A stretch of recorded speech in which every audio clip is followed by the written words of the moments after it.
good morning, good morning. Punta kami ngayon sa Amayanan. Sa likod lang ng Wawa. Wala, 80 lang ako. 90 on a good day. Pagdating sa Arco, left ka.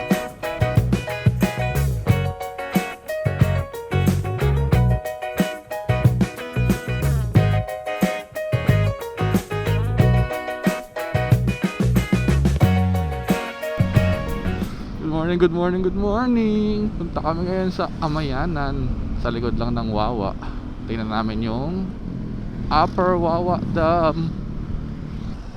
Actually, yung pupuntahan natin pre, ano yon, campsite and cafe. Kaya pwede rin dun mag-camping kung trip eh. Oo, meron nata entrance fee 50. Pero tingnan natin kung pasok ano yon, parang reimbursable sa ano, pagkain. Nakita ko kasi yung una sa tropa ko, tapos pinuntahan naman na itong sinend kong vlogger. Wala, 80 lang ako. 90 on a good day.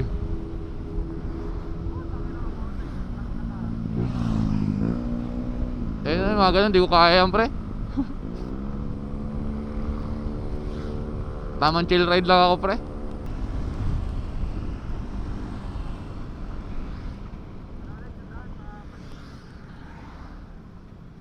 Ganyan magandang trip oh. Ay, di tayo pinitikan. Sira. Left tayo sa Arco. Left tayo ah. Pagdating sa Arco, left ka. Tara. May jeep. Ingat. Malalim to, pukin ng ina. Malalim nga yan eh. Mawalan ng signal dito ah. So hindi ko makikita kung ano yung phone. May lubak na ano lang na puro graba.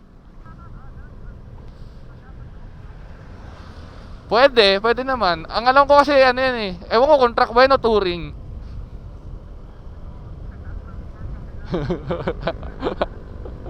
Nagiging truck ka. Kasi alam ko sports yung mabilis eh. Sports yung ano. Try mo na lang rin sports. Baka umaahon dito. Kapay mo na lang. Truck sabi sa kanya. Pang race truck.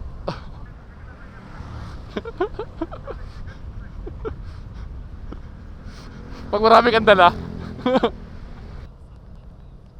Dito tayo, kakaliwa tayo ah. Kakaliwa dito. Doon sa dinaanan ng kotse. Unahan natin tong Labidabs, tong magjowa. Makikita nyo na dito, may mga naka-signage dito na to Upper Wawa Dam. Ang lamig! Naiihina ako sa lamig pre. Naiihina ako, gagi. Patay ka na. Gagi, sarap bumili ng ano dito oh, ng kambing. Medyo ano pa, ilang kilometro pa, 5 kilometers pa, pukin ng ina. Ayun, ang ganda, pusa oh pre. Ganda ng tanawin. Oh pre, pagkakagawin mo lang camping area. Ingay yung magaganda ngayon eh. Campsite. Sana konti lang tao dun sa napupuntahan natin. Kasi 'di ba sa nung nasa casa tayo, din naman natin kita yung dalawang bundok tsaka yung Wawa Dam. Ngayon makikita natin 'yon.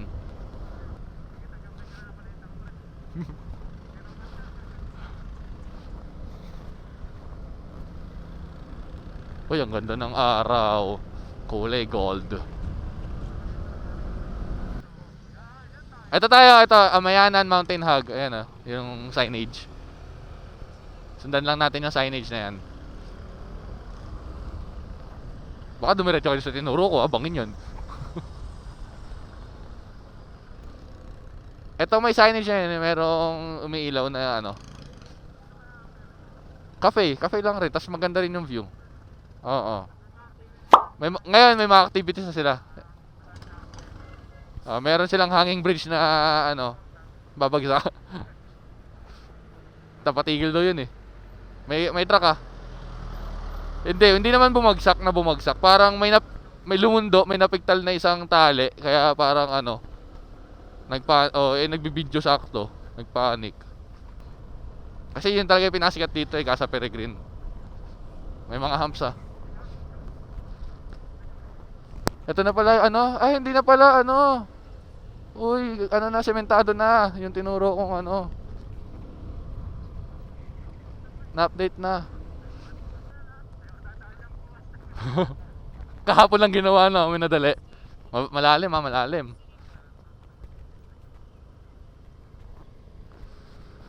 Kanan. Ayun oh, meron naman mga signage. Malalim ah.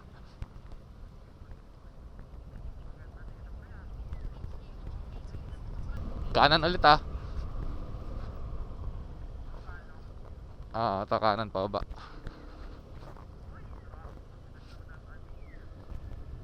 Lamig.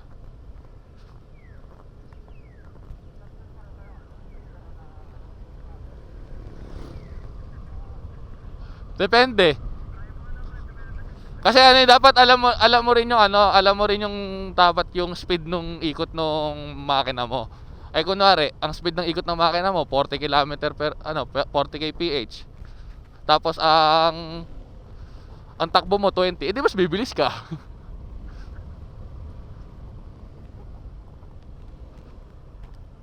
Kasi minsan sa akin ganun kala ko ano, 30, tapos butang to may 35 kapag oo. Uy, gagi, sana tayo pre.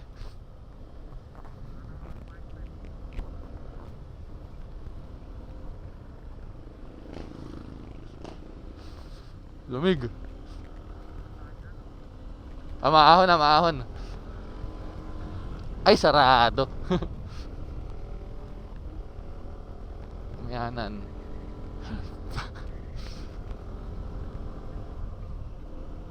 Hug natin yung mountain. Ito na yung lubak. Ito na yung rough roads. Dito lang. Ang ganda. Tapos lumagpas tayo, no?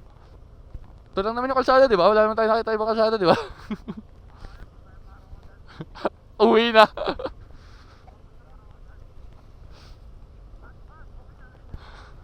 Ay, ta. Kakaliwa ah. Kakaliwa, aakyat ah. Taas ah, mataas ah. Tapos may kasalubong na pababa.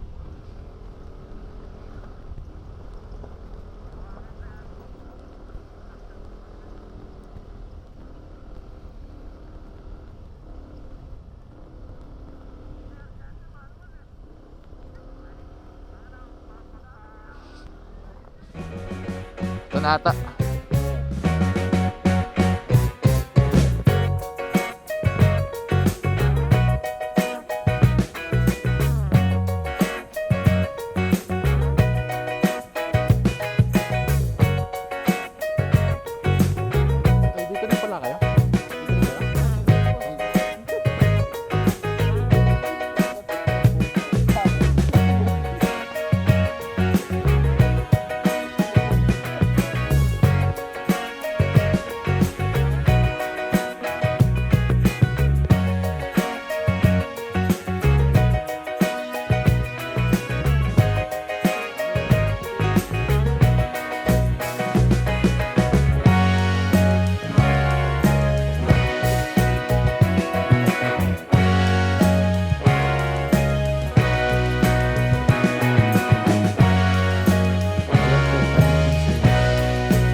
Parang whole week parang mas ganado kung maging productive daw hindi kung gagala ka ng weekend.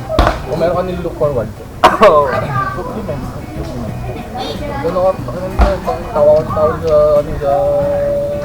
sa kwento ni Chai. Nagkasakit daw to. Tapos ang dami reseta ng doktor. Nagka-dengue ako pa. Balik Jessic lang daw binili niya. Walang binili sa reseta. Bakit ako gagaling?